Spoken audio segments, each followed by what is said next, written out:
Ya,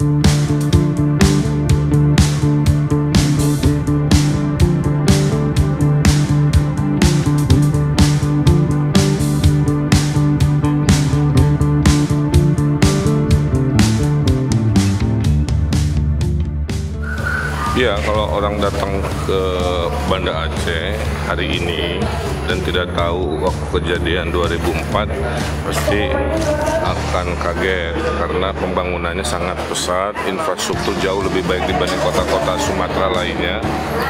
Ekonomi juga ramai, tinggal pariwisatanya aja ditingkatkan sehingga orang ke sini banyak pilihan melakukan kegiatan-kegiatan.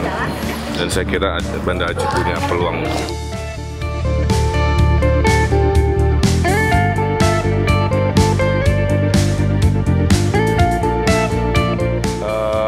Yang menonjol ya, yang pertama adalah beliau perempuan yang paling menonjol di antara wali kota bupati se-Indonesia.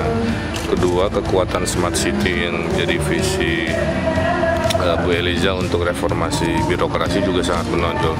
Banda Aceh kan banyak mendapatkan penghargaan di bidang itu, saya kira itu harus diteruskan. Siapa tahu nanti salah satu yang terbaik se-Indonesia datang dari Banda Aceh untuk smart city.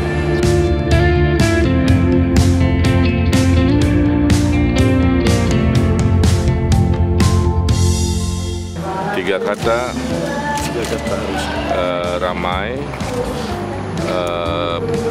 menyenangkan, penuh kejutan.